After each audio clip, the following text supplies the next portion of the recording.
Is it always better to be good, even when no one is watching?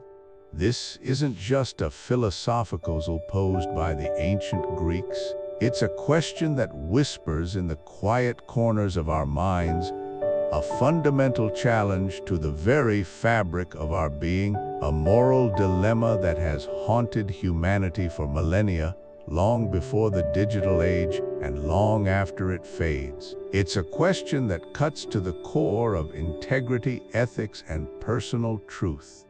It asks us to confront our deepest motivations, to scrutinize the invisible hand of conscience, and to define what it truly means to live a life of virtue when external accountability is entirely absent. Imagine this scenario, one you might have faced, or at least contemplated in the realm of hypothetical possibility. You're walking down a bustling street, perhaps lost in thought, perhaps enjoying the rhythm of the city around you. Suddenly, your foot nudges something. You glance down. It's a wallet. Not just any wallet, but one clearly well used, perhaps a little worn at the edges and bulging. You pick it up. Your fingers almost instinctively probe its contents. Inside, neatly stacked, are hundreds of dollars in crisp bills, enough to make a significant difference in most people's lives. There are also identification cards, credit cards, perhaps a family photo or two, the small treasures that weave the tapestry of someone's existence. You look around. No one seems to have noticed you finding it. The owner is nowhere in sight. The street continues its relentless flow, oblivious to the moral crossroads you've just encountered. There's no security camera panning your every move, no watchful eye of a passerby. It's just you, the wallet, and your conscience. Would you return it? Would you embark on the sometimes inconvenient journey of tracking down its rightful owner, even if it meant a taxi ride, a phone call, or an hour out of your day? Or would you simply pocket the cash, discarding the other contents, and walk away, the secret your own, the newfound wealth a silent bonus from the universe? The temptation for many would be powerful, perhaps even overwhelming. The rationalization could be swift: someone else would have taken it. Finders keepers, they were careless. But deeper down, a quieter voice asks, what kind of person am I choosing to be in this moment of unseen decision? This isn't a hypothetical confined to lost wallets. This profound dilemma scales up exponentially, casting its long shadow over the grand stages of politics and business.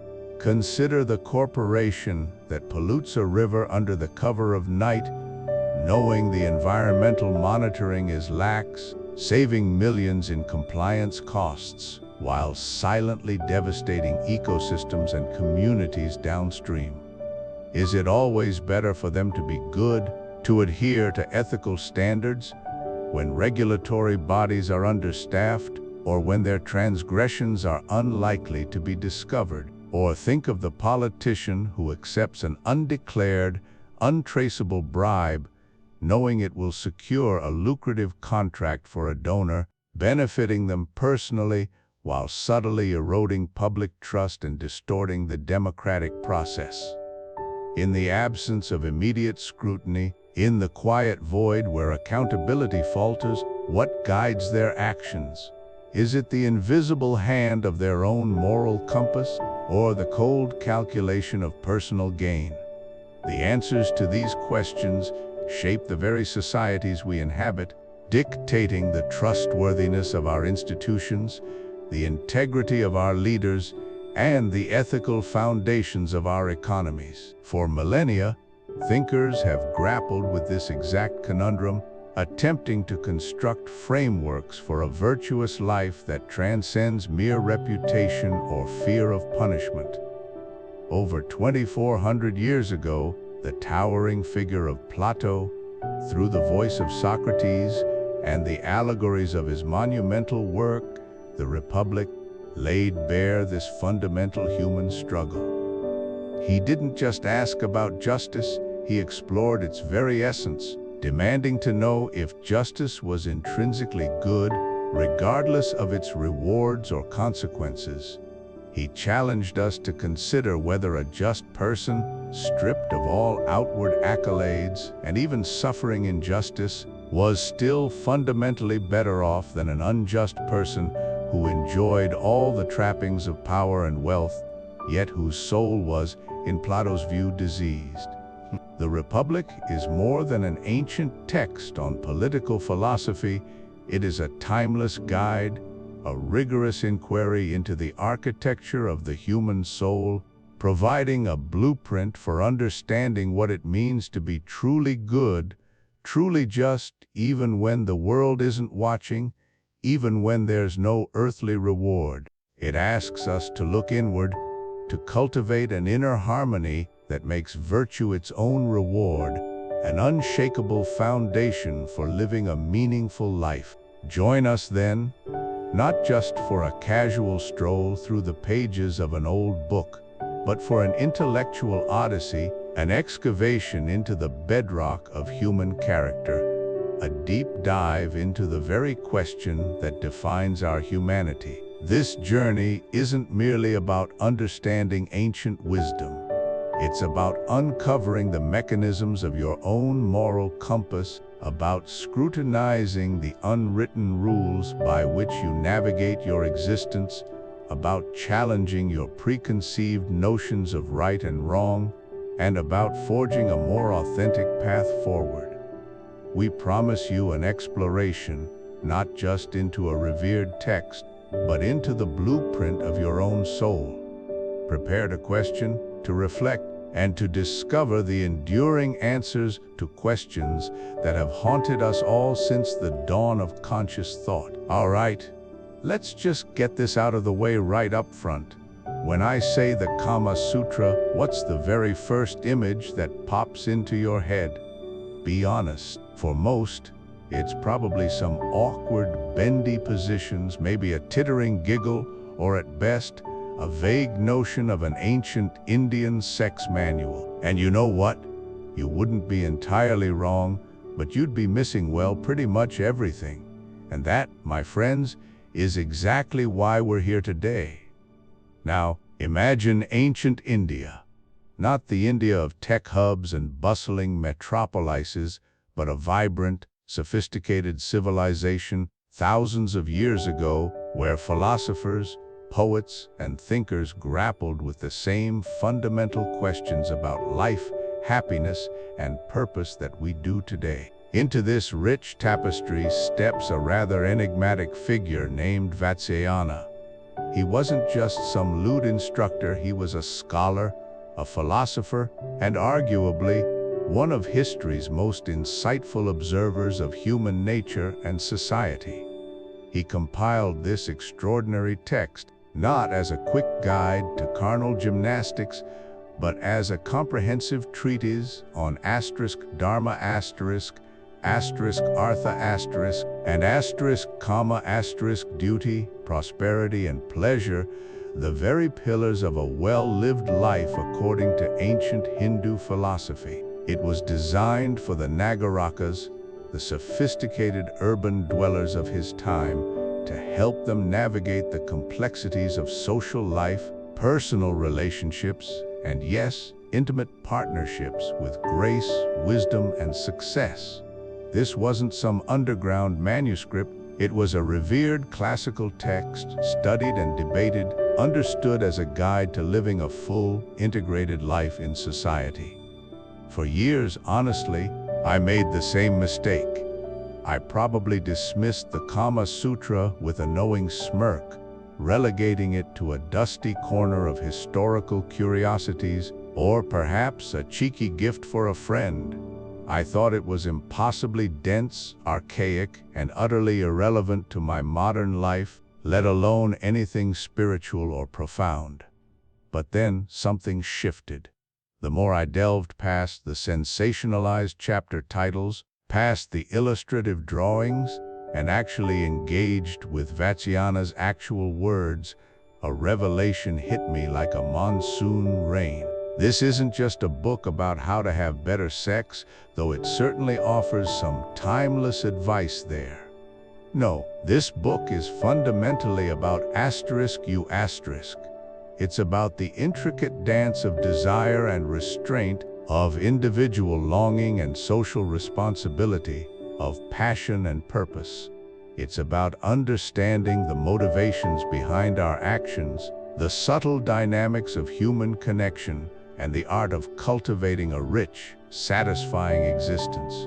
It's about that often invisible, yet fiercely real, battle inside all of us, the constant push and pull between our primal urges and our higher aspirations, between what we want and what we know is right, between fleeting pleasure and lasting fulfillment. Vatsyayana doesn't judge, he observes, analyzes, and offers a framework for integrating these often conflicting aspects of our being into a harmonious whole. He teaches us how to wield our desires, not be wielded by them, how to understand attraction, not be blindly pulled by it, and how to build relationships that are both passionate and profoundly meaningful. Think of it less as a dusty academic text and more like your wisest, most insightful, and perhaps surprisingly frank, ancient life coach. A coach who understood human psychology centuries before psychology was even a word. A coach who can help you make sense of the chaotic world we live in, particularly the chaotic world of human relationships and personal aspiration. In an age saturated with self-help gurus and relationship experts, it's astonishing how much Vatsyayana's observations about human nature, about love, friendship, courtship, marriage, wealth, social standing, and even gossip remain startlingly pertinent. He's dissecting the mechanisms of attraction, the building blocks of enduring partnerships, the nuances of social etiquette, and the very concept of pleasure, not as an indulgence, but as an essential, integrated component of a balanced life. He teaches us not just what to do, but why we do it, and how to do it with awareness and intentionality. The insights gleaned from these pages can illuminate so much about our own choices, our own desires, and the intricate web of interactions that define our daily lives. It's about mastering the art of living fully, authentically, and joyfully, rather than simply existing. So, what's our mission here today? Our goal isn't to give a dry, academic summary of the Kama Sutra. Far from it. Our goal is to translate Vatsyayana's profound, sometimes startling, genius and ancient wisdom into actionable, practical insights for today. We're going to peel back the layers of misconception, bypass the sensationalism, and uncover the timeless principles embedded within this extraordinary work. We'll explore how these principles can empower you to cultivate deeper, more conscious relationships, not just romantic ones, but all forms of human connection. We'll look at how understanding the Kama Sutra holistic approach to pleasure and well-being can enhance your personal fulfillment, your social intelligence, and even your approach to navigating the complexities of modern social dynamics. This isn't about becoming an expert in ancient texts. It's about becoming more expert in the art of living your own life. This isn't a lecture. There will be no pop quizzes, no intimidating jargon. Instead, consider this a journey we're embarking on together, a relaxed, yet deeply engaging, conversation about the biggest, most fundamental questions in life. How do we find happiness? How do we connect meaningfully with others? How do we integrate our desires with our duties? How do we truly thrive in a world that often feels overwhelming? We'll approach this ancient text not as something to be reverently studied, but as a vibrant, living source of wisdom, a guide that speaks directly to the human condition yesterday, today, and tomorrow. So settle in, let go of any preconceived notions, open your mind, and let's dive into the Kama Sutra, not as a historical artifact, but as your surprising new life coach. Welcome to our exploration of the Kama Sutra of Vatsyayana a text far deeper and more philosophically rich than its popular reputation suggests. Today, we begin with a foundational challenge, one that echoes through the ages and is crucial to understanding Vatsyayana's intricate vision for a balanced life. Our first chapter is titled, Justice is More Than Might is Right. Imagine a world, or perhaps just a heated discussion, where a cynical voice rises to assert a stark, discomforting truth. This voice, much like the ancient sophist Thrasymachus we encounter in Plato's Republic might claim justice, morality, and all the lofty principles we cling to are nothing but a sophisticated sham. Thrasymachus, in essence, argues that might makes right. He contends that in every society, the powerful, the strong, those with authority, whether kings, oligarchs, or democracies, create laws and define what is just solely to serve their own interests. The rules aren't designed for universal fairness, for the common good, or for the weak. They are forged as tools for the powerful to maintain and expand their dominance, ensuring their own pleasure, prosperity, and control. This isn't merely an abstract philosophical debate confined to ancient Greece or India. This cynical worldview is intensely relevant to our modern lives, resonating with a persistent, nagging doubt many of us harbor. Think about it. Have you ever felt that the rules were rigged against you? This isn't just a rhetorical question, it's an invitation to introspection. Perhaps you've witnessed how corporate boardrooms craft regulations that seem to benefit mega corporations while stifling smaller businesses or workers' rights. Or consider the arena of international politics, where powerful nations often dictate terms, set agendas, and define what constitutes acceptable behavior on the global stage, frequently to their own strategic or economic advantage, regardless of the impact on less powerful states. In these instances, the shadow of Thrasymachus looms large, whispering that behind every grand pronouncement of justice or fairness lies the cold, hard reality of self-interest driven by power. Vatsyayana, through the Kama Sutra doesn't directly engage Thrasymachus, but his comprehensive framework for Dharma righteous conduct inherently confronts this cynical dismissal of true justice. Vatsyayana, much like the spirit of Socrates, encourages us to peel back the layers of assumption and question the very foundations of such an argument. While not a dialogue in the Platonic sense, the Kama Sutra's meticulous analytical approach, weighing different perspectives on social norms and individual desires against the demands of Dharma serves a similar purpose: to rigorously test received wisdom. The Socratic method at its heart is about persistent inquiry, about exposing the logical inconsistencies and practical absurdities that hide behind confident assertions. If justice is merely the interest of the stronger, then what happens when the stronger makes a mistake?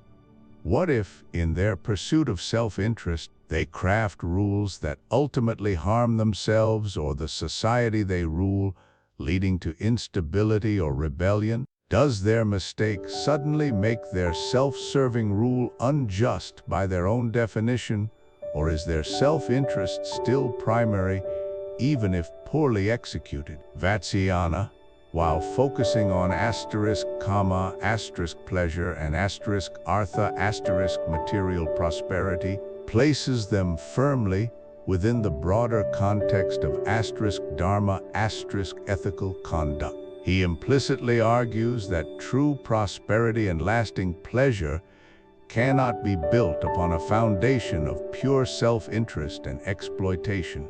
A ruler or a powerful individual who truly understands their role doesn't merely exploit their strength. They use it to cultivate a stable, harmonious society because ultimately their own well-being is intertwined with the well-being of the collective. If a shepherd genuinely cares for his flock, he doesn't fatten them for slaughter in a way that risks disease or starvation. He nurtures them, understanding that their health is his long-term interest. Similarly, a true practitioner of *artha* and *, guided by *dharma*, understands that arbitrary, self-serving rules ultimately lead to chaos and a diminished existence for all, including the powerful. So, while the allure of might is right can be seductive, offering a seemingly simple explanation for the world's power dynamics, Vatsyayana invites us to look deeper. He challenges us to consider whether a life or a society built on such a flimsy and ethically void principle can truly flourish. Through the various discussions on social conduct, marriage, relationships, and the duties of individuals, the Kama Sutra subtly deconstructs this dangerous idea, suggesting that there are indeed principles of justice, fairness, and right conduct that transcend mere power. It proposes that a life lived wisely, a life that truly embraces its potential for pleasure and prosperity, must be one grounded in an understanding of ethical responsibility, not just raw power. As we move forward, we will see how Vatsyayana masterfully weaves these threads, revealing a path to a more meaningful and just existence, one where true strength lies not in domination, but in balance and wisdom. Now that we've explored the historical and philosophical landscape that frames the Kama Sutra, we arrive at what I believe is the most crucial insight for making Vatsyayana's ancient wisdom truly practical and resonant in your modern life. This isn't about rote memorization of techniques, but about cultivating a profound understanding of your own inner workings. For this, we're going to borrow a truly powerful analogy, one that spans cultures and millennia: Plato's concept of the soul as a chariot. Imagine, if you will, a magnificent chariot. It is driven by a charioteer, and it is pulled by two horses, each distinct in nature and temperament. This isn't just a quaint classical image. It's a metaphor for the three fundamental parts of your mind, constantly interacting, sometimes harmoniously, sometimes in fierce contention. Understanding these three parts and how to manage their interplay is the core humanized concept that transforms the Kama Sutra from a historical curiosity into an actionable guide for a flourishing life. Let's begin with the charioteer. This is you in your most rational, logical, and calculating form. The charioteer represents your reason. This is the part of you that thinks, plans, analyzes, and makes conscious decisions. It assesses situations, weighs pros and cons, understands long-term consequences, and sets goals. It's the strategic mind, the voice of foresight and wisdom, constantly striving to steer your life in a direction that aligns with your highest values and objectives. The charioteer wants to reach a specific destination, and it relies on intelligence and judgment to navigate the journey. Without a skilled charioteer, the chariot would simply wander aimlessly or crash. Next, we have the first of the two horses pulling the chariot, the noble horse. Plato depicted this horse as magnificent, upright, and spirited, responsive to the charioteer's commands through words and honor rather than the whip. This noble horse represents your spirit, your sense of honor, your pride, and your ambition. It's the part of you that cares about self-respect, about doing what's right, about living up to your own standards, and the expectations you place upon yourself. The noble horse is driven by courage, by a desire for recognition, by indignation at injustice, and by the pursuit of excellence. It's what makes you push yourself to achieve, to overcome challenges, to stand tall and maintain your integrity. When your noble horse is strong and aligned with your charioteer, it provides powerful, disciplined energy, driving you forward with purpose and dignity. It's the engine of your moral will. And then we have the second horse, often described as unruly and wild, the wild horse. This horse embodies your appetites and desires. These are the powerful, instinctive urges that drive us towards immediate gratification, the craving for delicious food, the desire for comfort and rest, the pursuit of pleasure in all its forms, the attraction to wealth, sex, and all sensory experiences. The wild horse is impulsive, demanding, and often short-sighted. It doesn't care about long-term goals or moral principles. It simply wants what it wants right now. Untamed, it can pull the chariot off course into dangerous terrain or simply make it spin in circles, chasing every fleeting desire. It's a primal force, essential for survival and enjoyment, but one that absolutely requires guidance and restraint. To truly grasp how these three parts operate within you, let's consider a relatable, modern example: the internal debate over hitting the gym or the snooze button on a cold, dark morning. Your charioteer, your reason, wakes up first. It thinks, I made a commitment to myself to exercise today. It's good for my health, my energy levels, my long-term well-being. I need to get up now to stay on schedule. This is the logical, planning part of your mind, focused on your stated goals and the benefits of action. But then, the wild horse of your appetites rears its head. It groans, oh, the bed is so warm and soft. Just 5 more minutes, 10 more. Sleep feels so good. Exercise is hard, it's cold out there. Stay here, be comfortable. You deserve it. This is the pull of immediate pleasure, comfort, and the avoidance of discomfort. It's powerful, tempting, and entirely focused on the present moment. And finally, the noble horse enters the fray. It might snort with indignation, don't be weak. You set a goal. Show some discipline. What kind of person are you if you can't even get out of bed to honor your own word? Don't be lazy. Prove your strength, your commitment, your self-respect. This is the voice of your pride, your ambition, your desire to live up to your own internal standards.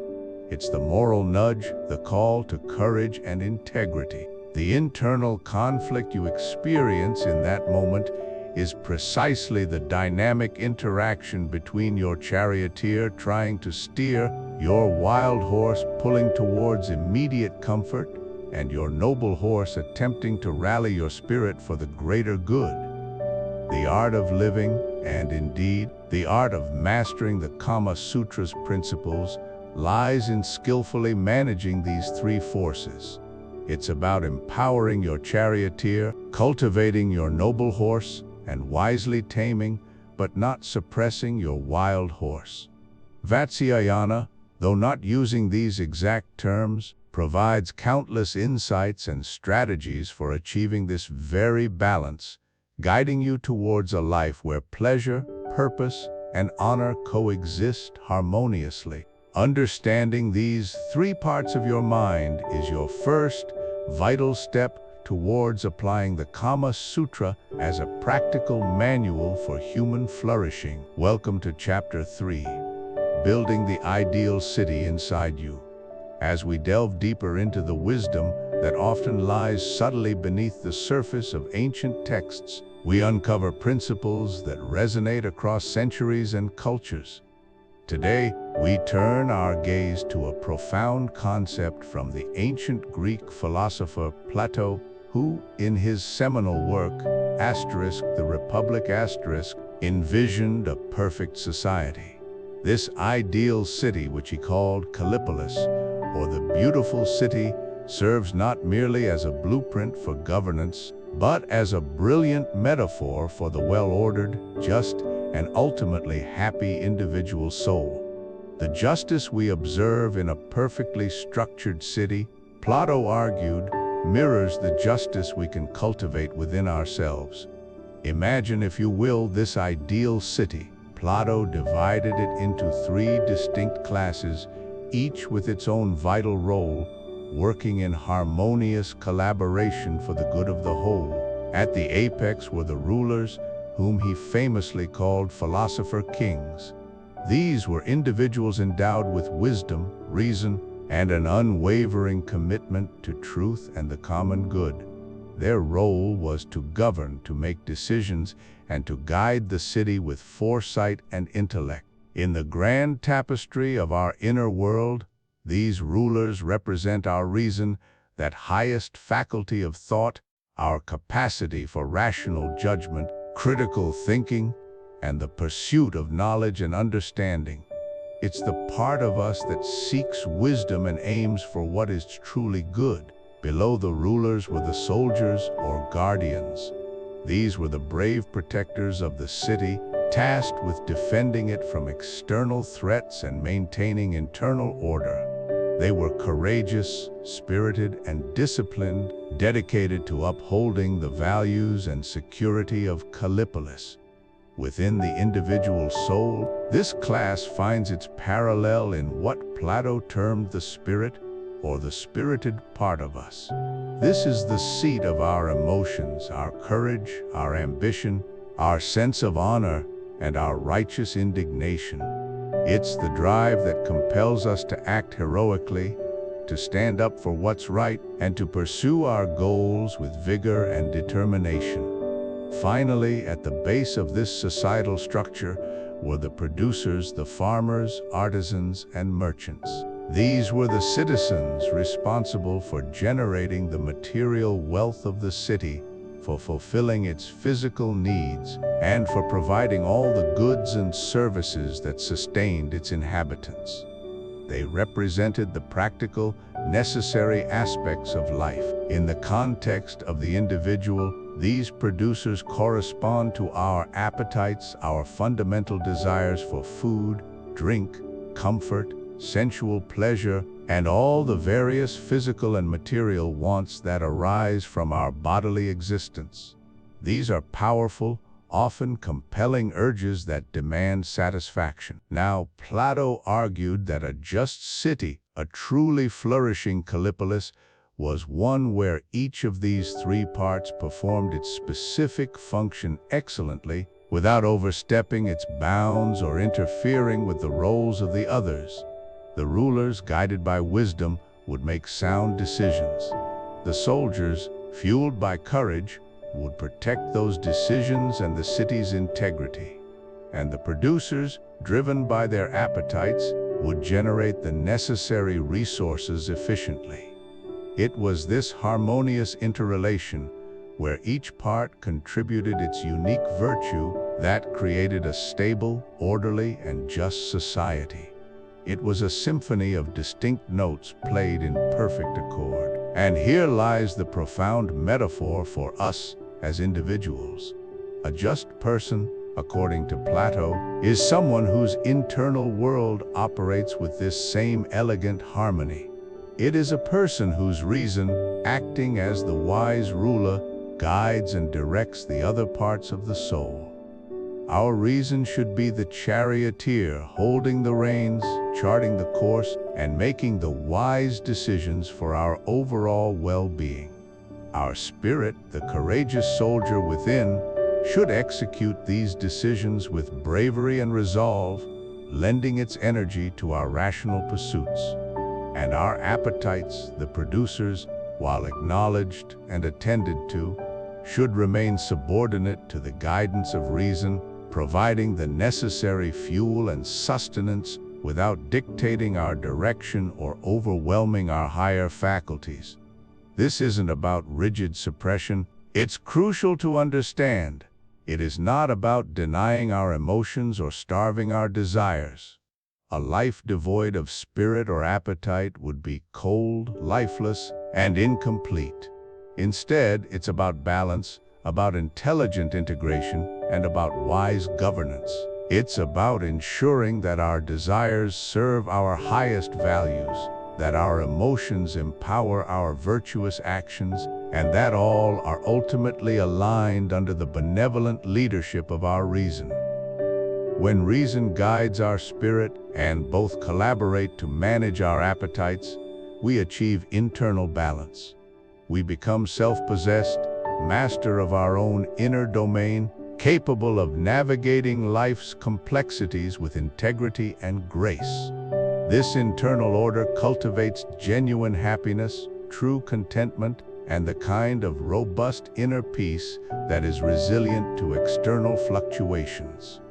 Just as a perfectly ordered city thrives, so too does a perfectly ordered individual soul. It is through this diligent self-cultivation that we truly build our ideal city, not in stone and mortar, but within the very fabric of our being. Welcome back, discerning listener, to a journey that seeks to unearth the profound wisdom often obscured by popular misconception. Today, we step away momentarily from the direct exploration of Vatsyayana's text, not to deviate, but to arm ourselves with a philosophical lens crucial for truly appreciating its depth. This is Chapter 4, The Allegory of the Cave. Are you living in the Matrix? For centuries, thinkers have wrestled with the nature of reality, questioning what we perceive versus what truly is. Plato, the ancient Greek philosopher, offered perhaps the most famous and enduring exploration of this dilemma in his monumental work, The Republic. His allegory of the cave is not merely a story, it's a profound thought experiment, an intellectual challenge hurled across millennia, demanding we confront the very foundations of our understanding. Imagine, if you will, a group of prisoners. From birth, they have been chained in a deep, dark cave, their necks and legs bound so tightly they can only ever gaze straight ahead at the cave wall before them. They know nothing else. Behind them, a fire burns, a constant flickering source of light. Between the fire and the prisoners, there's a raised walkway, and along this path people pass, carrying various objects, statues of animals, human figures, artifacts of all kinds. The fire casts the shadows of these objects onto the wall. The prisoners are forced to watch. To these prisoners, these moving shadows are their entire reality. They don't know the objects themselves exist, much less the people carrying them, or the fire that illuminates them. They name the shadows, categorize them, predict their movements. Their lives revolve around these fleeting phantoms, believing them to be the most substantial things in their world. This, they believe, is knowledge. This, they believe, is truth. Now imagine one of these prisoners is suddenly freed. The chains fall away. He is compelled to stand, to turn around. The sudden glare of the fire is blinding, painful. His eyes, accustomed only to dim shadows, recoil from the raw light. He sees the actual objects, the people carrying them. At first, he's confused, disoriented, perhaps even angry. What he believed was real now seems like a crude imitation. It takes effort, pain, and time for his eyes to adjust.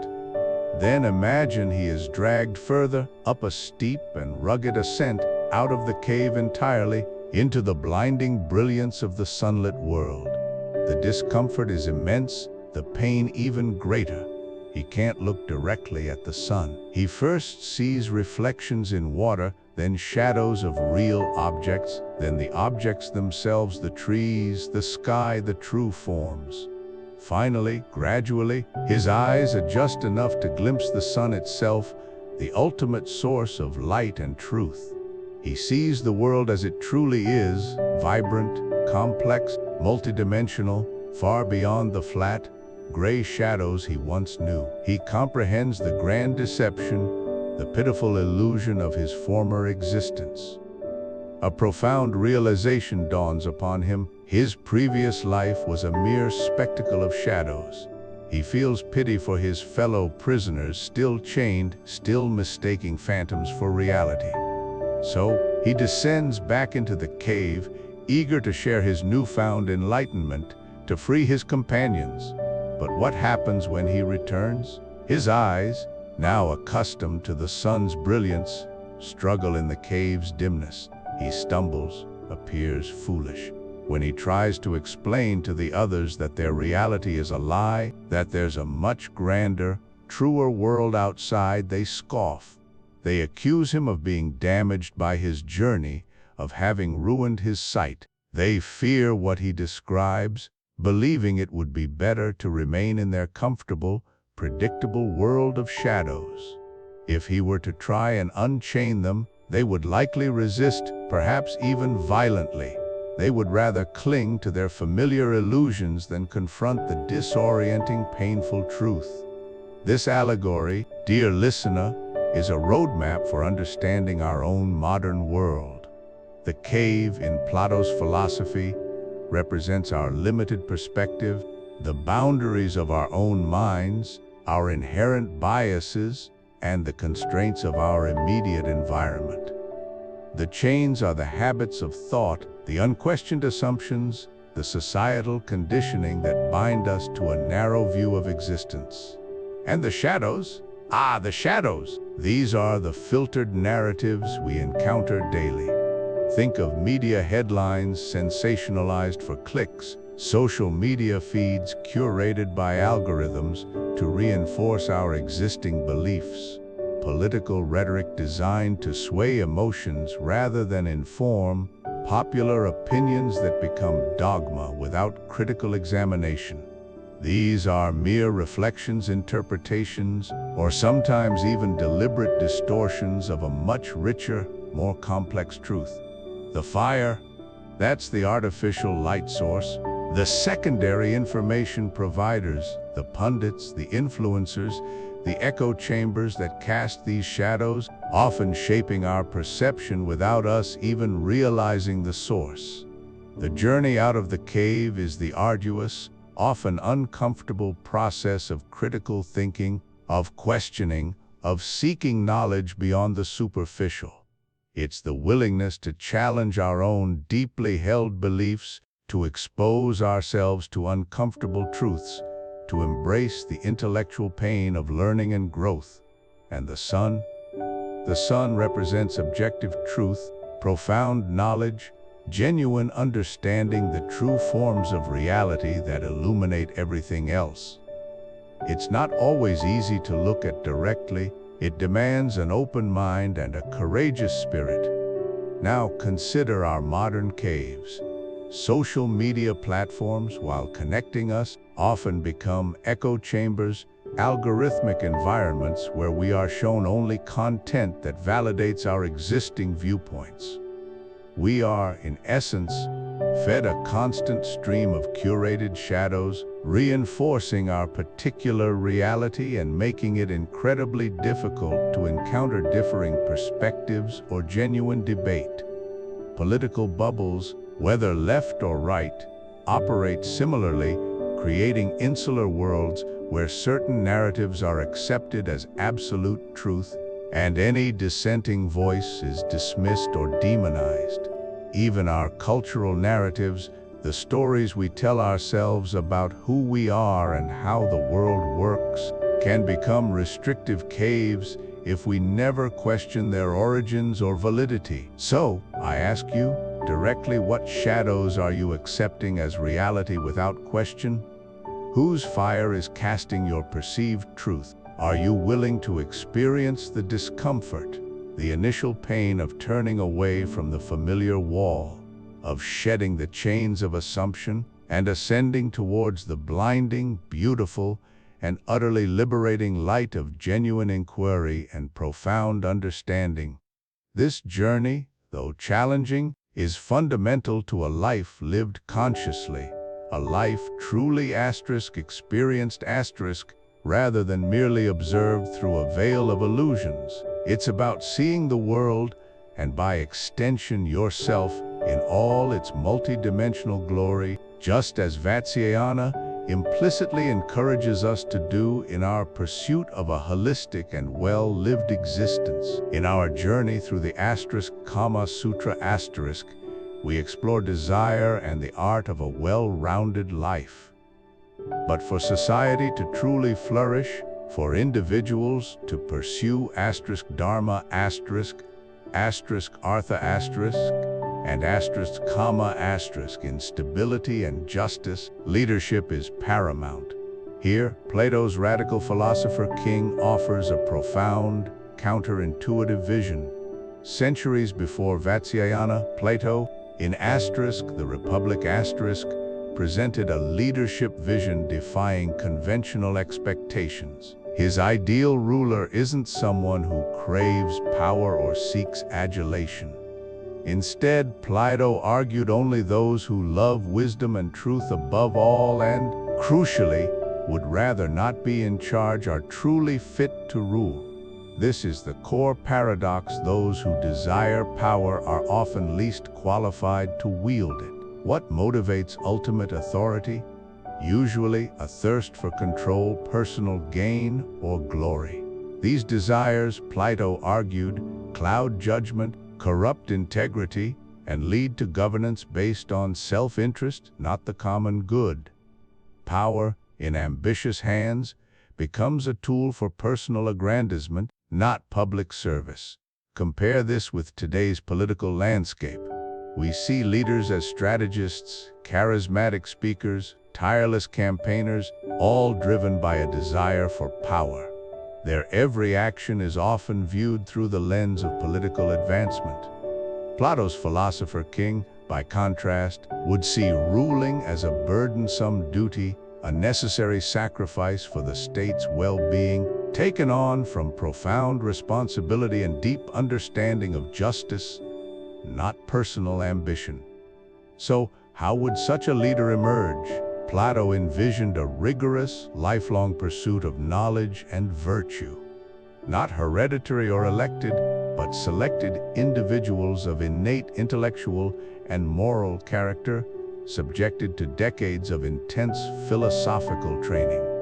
They would study mathematics, astronomy, music, and dialectic not for practical skills, but to hone minds, understand abstract truths, and glimpse the forms of goodness and justice. This education would instill detachment from material possessions, focusing on ultimate wisdom. They would govern not for personal reward, but because their superior understanding of what is truly good and just compels them to guide society towards its highest potential. Though Vatsyayana's Kama Sutra seems distant from Plato's political philosophy, a connection exists. For individuals to master the arts of life, to enjoy Kama responsibly, balancing it with Dharma and Artha they need a stable, just, and well-governed society. A society where leaders prioritize the common good, where decisions are based on wisdom and truth rather than ambition or fleeting popularity, creates fertile ground for individual flourishing. Imagine leaders driven not by power or wealth, but by an unwavering commitment to truth and justice. Such a society fosters the harmony and order that allows for a refined, thoughtful pursuit of all aspects of life, including the nuanced world the Kama Sutra describes. Plato's radical proposal forces us to confront a fundamental question: what qualities should we actually be looking for in our leaders? Is it charisma, cunning, and raw ambition to win at all costs?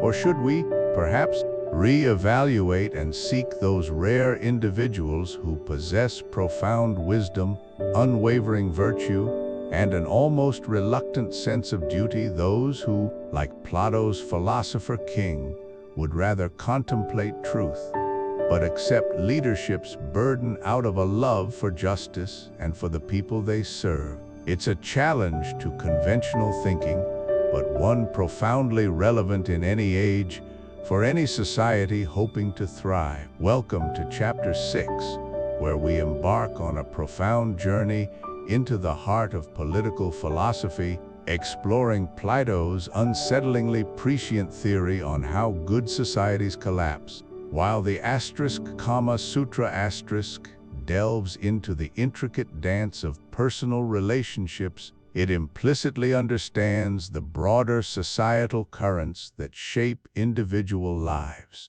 Plato, in his monumental work The Republic offers a parallel, grand narrative of societal decay, charting a course from an ideal, wise aristocracy down through stages driven by honor, money, and unchecked freedom, ultimately culminating in the grim grip of tyranny.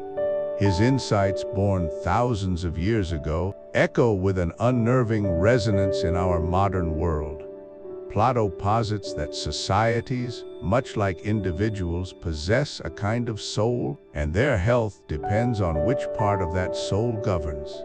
An ideal society, an aristocracy, is ruled by wisdom and reason, where the best and most virtuous lead, driven by a love of truth and justice. But even this ideal state is fragile, vulnerable to a subtle shift in values. The first step in this descent is democracy. This arises when the emphasis shifts from wisdom to honor and ambition, often fueled by military prowess. The rulers, though still valuing public service and courage, are increasingly driven by a desire for distinction, victory, and the respect of their peers. The spirited part of the soul, seeking glory and reputation, gains dominance. Wealth begins to accumulate, though often kept hidden, as a symbol of success and a means to display power.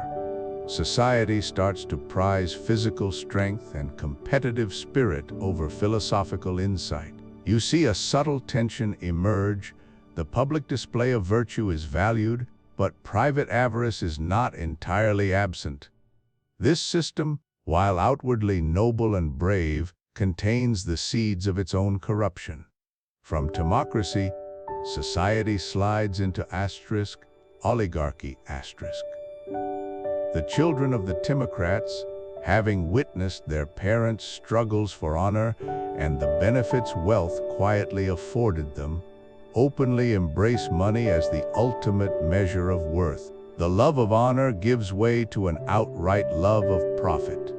The appetitive part of the soul, specifically the desire for wealth, takes over. Political power becomes directly tied to property ownership, and society fractures into two distinct classes: the extremely rich, who govern, and the numerous poor, who are disenfranchised. Laws are crafted to protect and increase wealth, often at the expense of justice or public good. Education for the masses declines, and as the gap between rich and poor widens, crime and social unrest become endemic. This system is inherently unstable, riddled with internal strife and resentment, creating a fertile ground for the next transition. The simmering tensions of oligarchy eventually boil over, ushering in democracy. Plato suggests this occurs when the poor, witnessing the excesses and weaknesses of the wealthy ruling class, rise up and overthrow them, demanding absolute equality and freedom. The love of money is replaced by an unrestrained love of liberty, or rather license. In this stage, every desire is treated as equal. There is no hierarchy of values.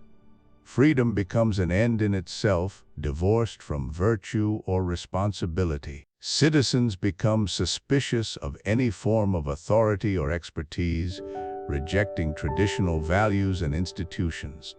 Teachers fear students, parents fear children, and magistrates are treated with contempt.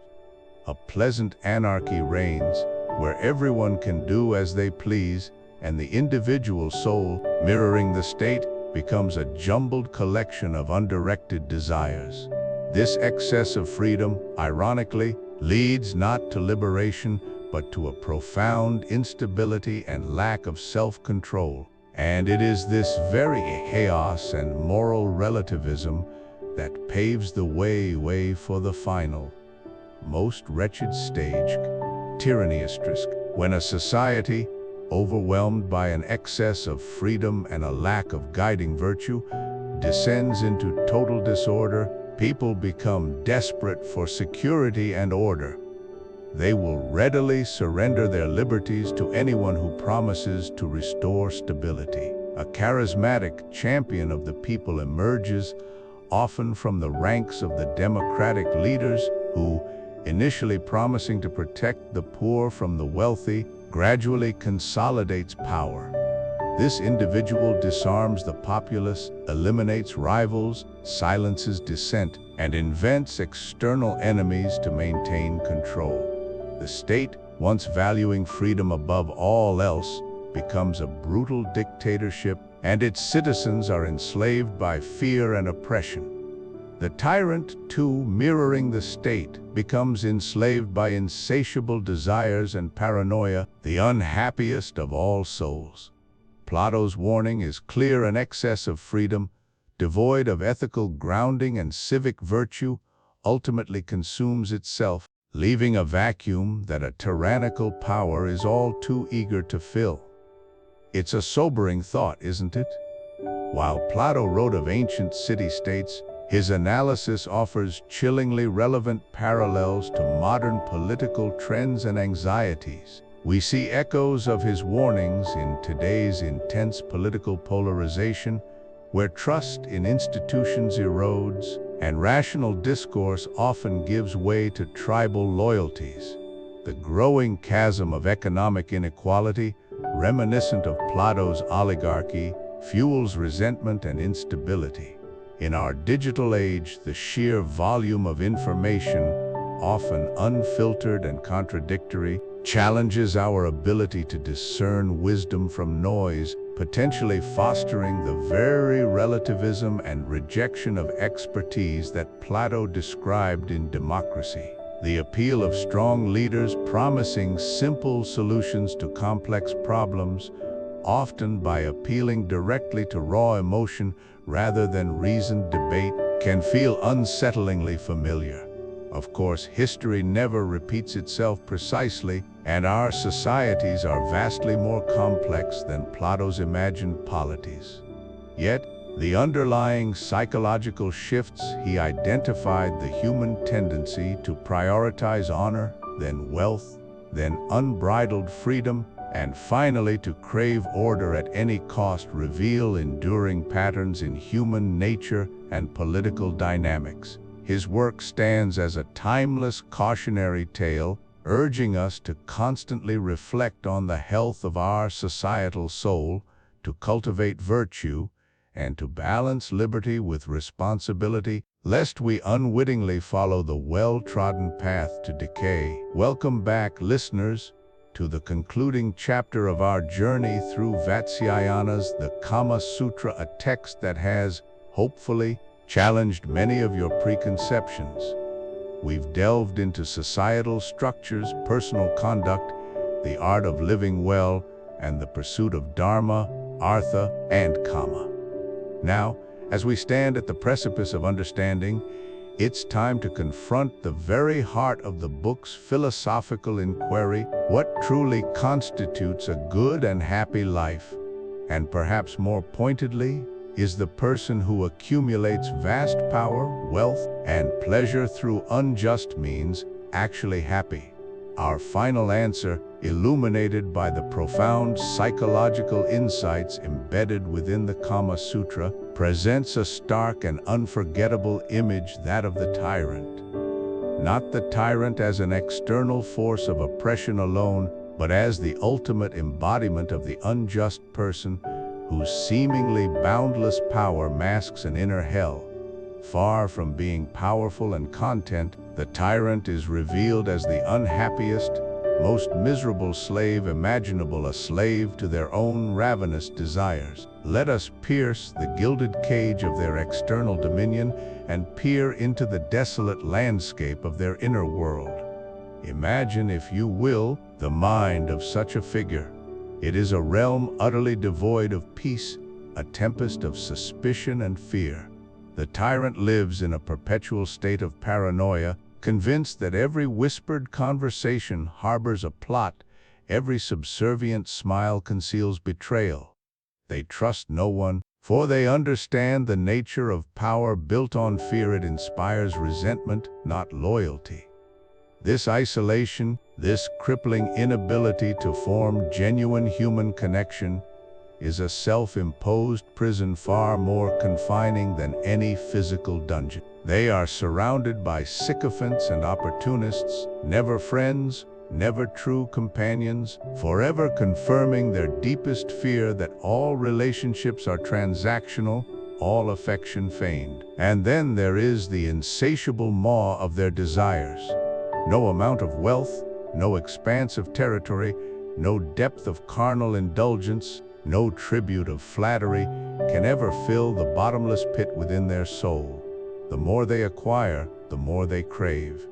Each conquest, each pleasure, offers only a fleeting moment of satiation before the hunger returns, sharper and more demanding than before. This relentless pursuit, this perpetual state of wanting, reduces them to a perpetually frustrated, perpetually discontented being. They are not enjoying their power, they are relentlessly driven by it, like a beast goaded by an invisible whip. This is the true meaning of being a slave to one's desires, never finding rest, never finding enough. They are a prisoner of their own making, bound by the chains of their own unchecked appetites, endlessly chasing a phantom of satisfaction that forever recedes. Within the framework of Vatsyayana's implicit psychology, one can envision the tyrant's soul as a chariot with its horses completely out of control. Recall the metaphor often used in ancient Indian thought: the body is a chariot, the senses are the horses, the mind is the reins, the intellect the charioteer, and the soul the passenger. In the tyrant's case, the wild horse of appetite, unchecked and untamed, has completely seized the reins. Reason, the charioteer, is utterly overwhelmed, unable to steer, unable to guide. The spirited will, which should lend strength to higher purpose, is instead corrupted, serving only the base impulses. The entire internal structure is in a state of violent chaos, a constant war of conflicting passions and unfulfilled cravings.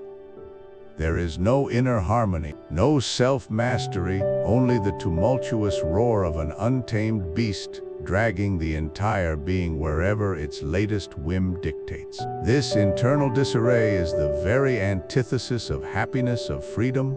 It is, quite literally, a living nightmare. Contrast this tortured existence with the serene and purposeful life of the just person. For them, the soul is not a battlefield but a well-ordered kingdom. Here, reason reigns supreme, gently but firmly guiding the will, which in turn harmonizes and disciplines the appetites. The horses of desire are not eliminated, they are trained, respected, and directed towards noble and fulfilling ends. They pull the chariot smoothly, in unison, towards destinations chosen by wisdom and guided by true purpose. The just person is master of themselves, not a slave to passing fancies or external pressures. Their inner world is characterized by peace, self-possession, and a profound sense of integrity. They experience genuine joy because their desires are aligned with their higher values. Their relationships are built on trust and mutual respect, and their actions are driven by a coherent, virtuous vision of life. This internal order grants them a profound sense of freedom. Freedom asterisk from asterisk the tyranny of impulsiveness. Freedom asterisk to asterisk choose virtue. Freedom asterisk to asterisk experience genuine connection and lasting contentment. And so, we arrive at Vatsyayana's profound, if sometimes subtly delivered, conclusion. Justice, in this comprehensive philosophical sense, is not merely a social construct, an arbitrary set of rules imposed from without. It is, first and foremost, an internal architecture, a blueprint for the soul's proper functioning. It is the very recipe for personal happiness and true freedom. To live justly is to live in harmony with oneself, to achieve inner balance and self-mastery. It is to cultivate the strength to control one's desires rather than being controlled by them. The Kama Sutra, far from being a simple handbook for pleasure, reveals itself as a guide to living a full, flourishing, and just asterisk life, where even the pursuit of pleasure is integrated into a larger framework of virtue and self-realization. The ultimate freedom, the ultimate happiness, is found not in external dominion, but in the internal kingdom of a well-ordered, virtuous soul. This is the enduring wisdom that Vatsyayana subtly imparts. True power lies not in controlling others, but in mastering oneself. And that, my friends, is the path to becoming truly, deeply happy. Welcome to Chapter 8. Why Plato Hated Your Favorite Movie? It's a provocative title, but hear me out. Plato, the ancient Greek philosopher, held surprisingly strong opinions on art, opinions that, if he were alive today, would make him profoundly uneasy about blockbusters and viral social media. Not just a killjoy, his critique stemmed from a deeply reasoned philosophy, still resonating with modern anxieties about media and influence. To understand Plato's beef with art, consider his theory of forms. He believed a perfect, unchanging form of every object exists in a higher realm. Our physical objects are imperfect copies of these forms. So, an artist painting a physical chair creates an asterisk imitation asterisk of an asterisk imperfect imitation asterisk. For Plato, art is an imitation of an imitation, twice removed from ultimate truth. It's a shadow, an illusion, fundamentally misleading us from reality. Beyond truth, Plato feared art's power over emotions. He argued art, especially poetry and drama, bypassed reason, appealing directly to passions and the more irrational parts of our soul. Tragedy stirs pity, fear, and epic fury. While we praise emotional impact today, Plato saw it as dangerous. A just society and virtuous individual prioritized reason and self-control. Art, by exciting emotions, undermined this, making us less rational, more impulsive, less virtuous. It indulged our weaker nature. Plato's ancient concerns feel remarkably contemporary. Modern debates on media influence echo his worries. Does violent media desensitize or encourage aggression? Does glorifying fictional behaviors lower our moral guard? Questions about asterisk grand theft, auto asterisk impact, or gory films numbing empathy are, at their core, Platonic. Social media trends, viral challenges, filtered images, often appeal to instant gratification or superficial desires, bypassing critical thought. Are these trends manipulative, fostering conformity over genuine expression? Plato would also see political propaganda, historical posters, or online echo chambers as art manipulating the populace, stirring fear or blind loyalty, not reasoned debate. This raises Plato's crucial question: should art be beautiful, truthful, or morally good? For him, art must be truthful and morally good. beauty was valuable only if it served these higher aims. If art lacked truth or moral goodness, stirring base emotions, its beauty was a dangerous distraction. Many contemporary artists disagree, arguing art exists to provoke, challenge, or explore uncomfortable human aspects without strict moral adherence. Is a film like Joker morally good? Debatable. Yet for many, its merit lies in its raw portrayal of mental illness and societal breakdown. So, was Plato entirely wrong? Not necessarily. His harsh critique overlooked many positive contributions, yet his warning against manipulation and irrational appeal is timeless. We acknowledge his wariness, but also art's profound capacity for good.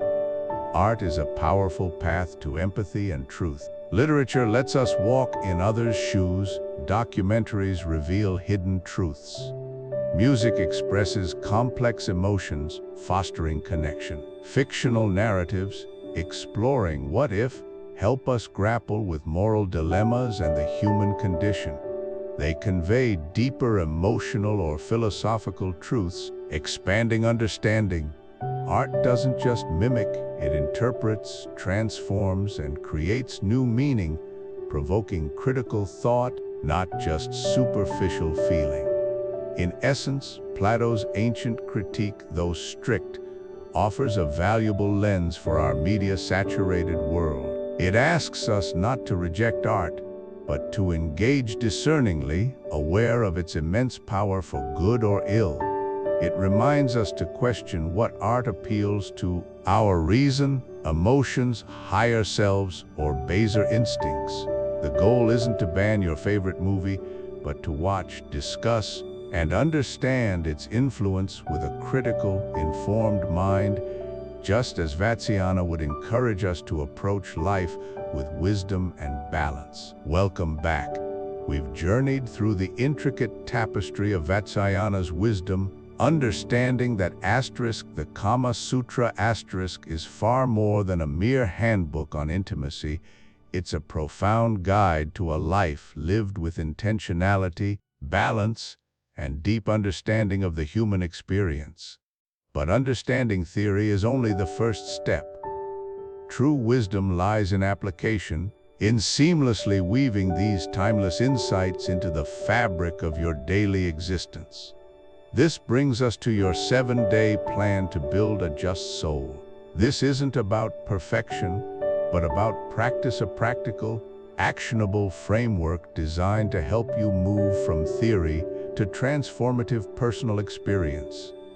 Think of it as a week-long immersion, a focused effort to cultivate inner harmony, self-awareness, and a deeper connection to the world around you, echoing the holistic life approach Vatsyayana advocates.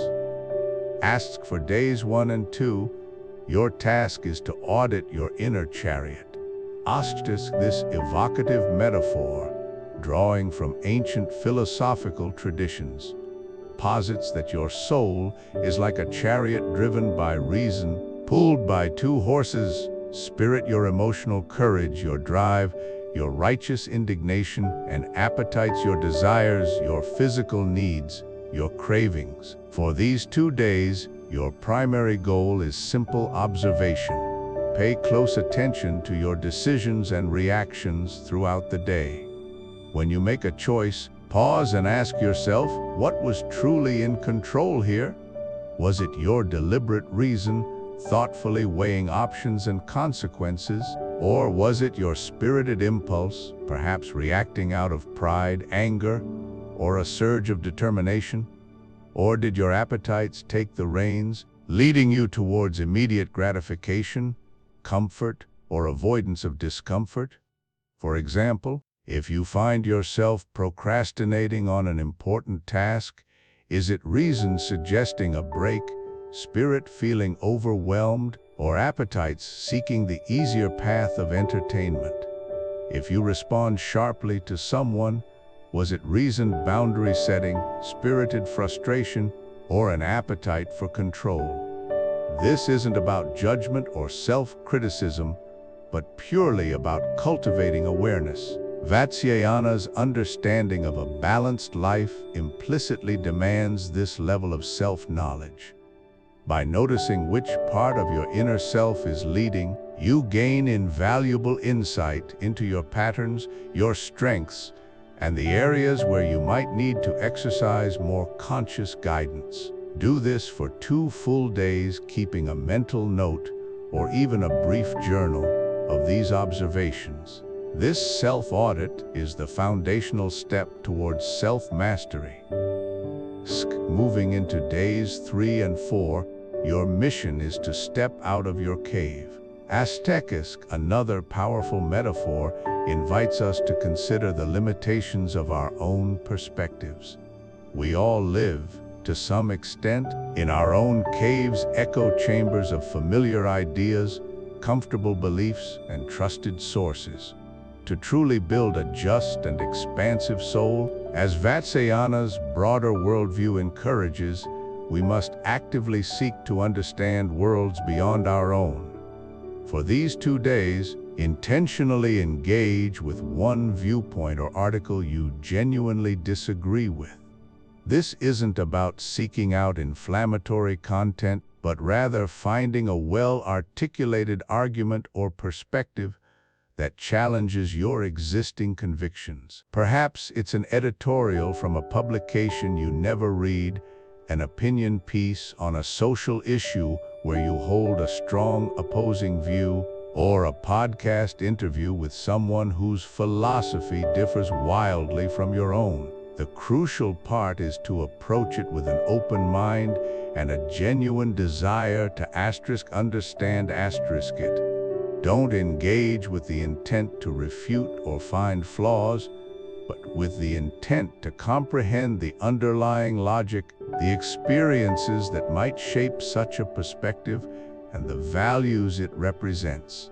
Ask yourself, if I were to fully inhabit this viewpoint, what would make sense about it? This practice of intellectual empathy is vital not just for societal harmony, but for enriching your own internal landscape, expanding your capacity for compassion, and broadening your understanding of humanity, a critical aspect of navigating the complex social dynamics that Vatsyayana explores. For days 5 and 6, your focus shifts to practice civic justice. A truly well-lived life, according to Vatsyayana, extends beyond personal gratification to encompass one's role within the community and society. A just soul is one that contributes to the common good, not just for personal gain, but for the inherent value of collective well-being. For these 2 days, commit to doing one small thing for your community, specifically without expecting anything in return. This isn't about grand gestures or public accolades. It's about subtle acts of selfless contribution. This could be something as simple as picking up litter on your street, offering a genuine compliment or word of encouragement to a stranger, volunteering an hour of your time to a local cause, helping a neighbor without being asked, or simply being an attentive and kind presence in a public space. The key is the intentionality and the absence of expectation.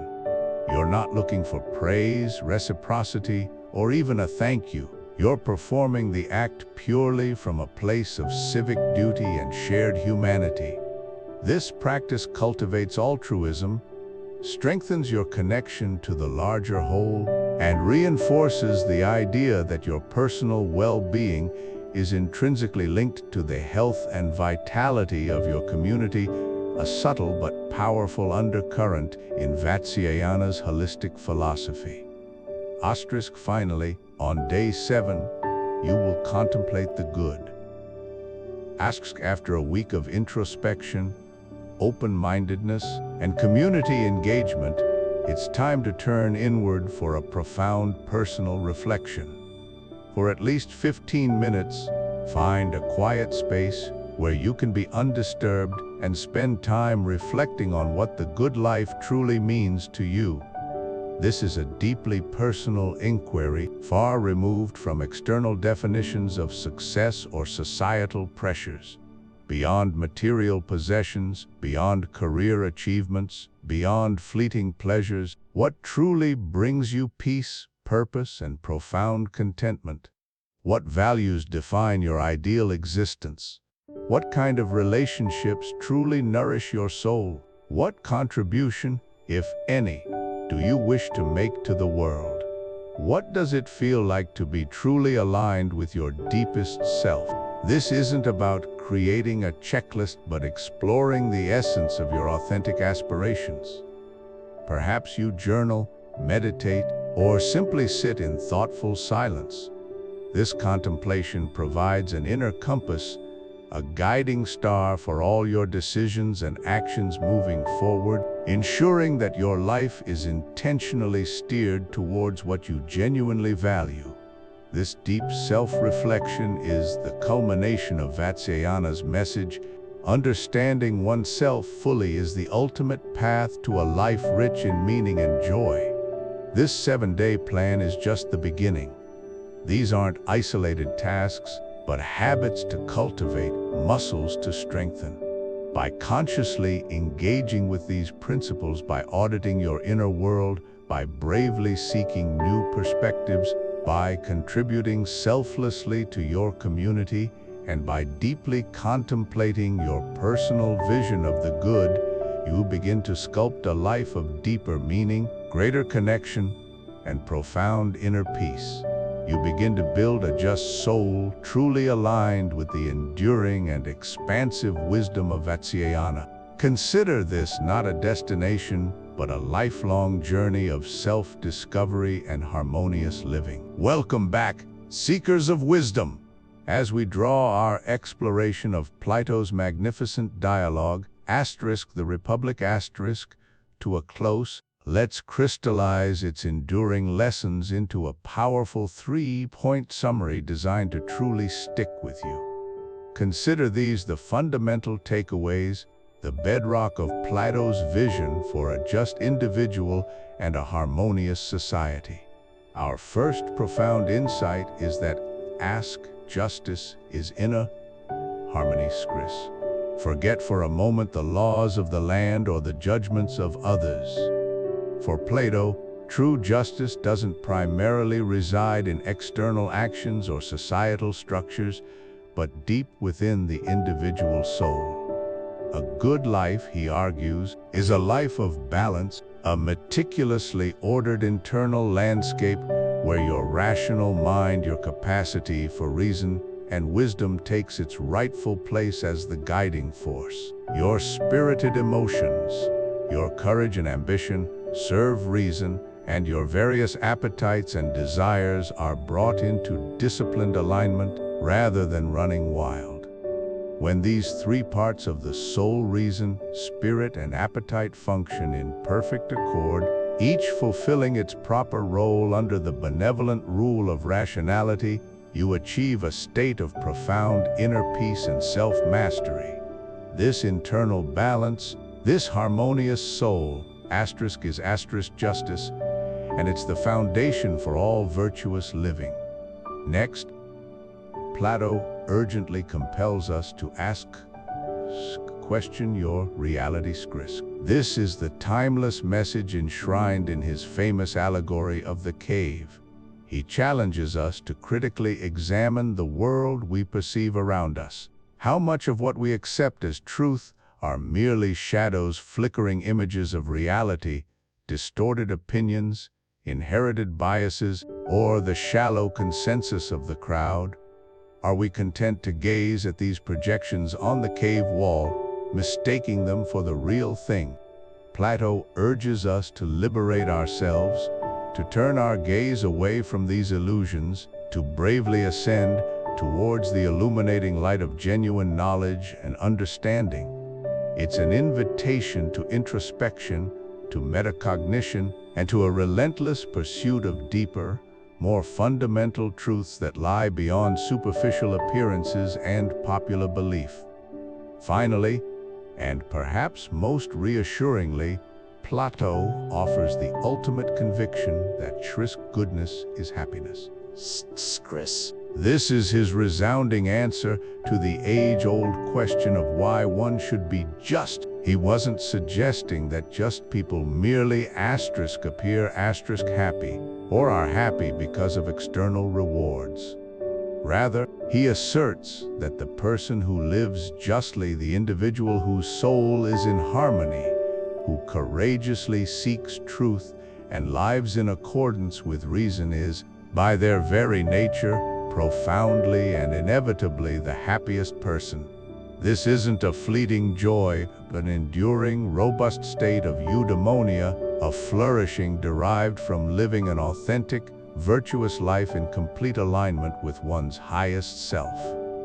True happiness, for Plato, isn't found in external circumstances or the pursuit of fleeting pleasures. It blossoms from within, a direct consequence of a well-ordered and virtuous existence. So, as you reflect on the Republic's timeless wisdom, carry these three powerful ideas forward: strive for inner harmony, courageously question the reality presented to you, and embrace the profound truth that genuine goodness truly is the most assured path to lasting happiness. These aren't just ancient philosophies, they are vital tools for cultivating a life of purpose, meaning, and profound fulfillment even today. As we draw our journey through the intricate tapestries woven by Vatsyayana to a close, it's my sincere hope that this exploration has sparked within you not just curiosity, but a profound urge for deeper understanding. Our discussions today, ranging from the often misunderstood nuances of desire to the broader philosophical underpinnings of ancient Indian thought, are merely starting points. The true value, the lasting resonance of these ancient texts is found not just in their words, but in the conversations they ignite within us and amongst us. These are not static lessons from a bygone era, but vibrant dialogues across millennia, challenging us to constantly reevaluate our modern lives and our contemporary caves. So, let me pose a question that I believe lies at the heart of our collective human experience, a question designed to pull us beyond the fleeting glow of our digital screens and into the realm of genuine introspection. What is the biggest shadow on the wall of our modern cave? Think about it. In an age saturated with information, where truth often feels elusive and societal narratives can be expertly manipulated, what are those grand illusions, those pervasive misconceptions, or those unexamined assumptions that shape our understanding of reality, human connection, and well-being? Is it the relentless pursuit of material wealth above all else? Is it the pervasive loneliness in an hyper-connected world? Is it a fundamental misunderstanding of our own nature, our desires, or our capacity for genuine intimacy, perhaps even mirroring the very distortions that Vatsyayana sought to clarify in his own time? Whatever comes to mind for you, I genuinely want to hear your thoughts. Please share your insights, your observations, and your reflections in the comments section below. Let's create a space where we can collectively shine a light on these shadows, fostering a dialogue that is as insightful as it is respectful. Your perspective is not just welcome, it's essential to enriching this shared intellectual journey. If you found value in this deep dive, if it offered you a fresh perspective or challenged a long-held belief, I would be incredibly grateful if you could take a moment to hit that like button. Your engagement signals to me that these explorations resonate, and it helps this content reach more individuals who are also on their own quest for wisdom and understanding. And if you're keen to continue peeling back the layers of life's biggest questions, to join us for more journeys into the profound wisdom of both ancient and modern thought, then I wholeheartedly invite you to subscribe to this channel. This is more than just a place for book summaries. It's a growing community dedicated to critical thinking, nuanced discussion, and the pursuit of a more enlightened existence. By subscribing, you ensure you won't miss our upcoming deep dives into philosophy, psychology, literature, and the timeless human dilemmas that bind us all across cultures and centuries. For those of you whose intellectual appetite has been thoroughly whetted, who feel inspired to delve directly into other foundational texts that grapple with the human condition and the ideal society, I have a specific recommendation. While we've just spent time with Vatsyayana's insights into personal and relational harmony, there is another monumental work from ancient times that offers a powerful counterpoint or complement, examining the very structure of the ideal human community and the nature of justice itself, Plato's The Republic. This isn't just a book about politics, it's an extensive philosophical dialogue that explores ethics, metaphysics, epistemology, and the human soul, all through the lens of constructing a just society. For those who wish to embark on this challenging yet profoundly rewarding read, I highly recommend the translation by C.D.C. Reeve.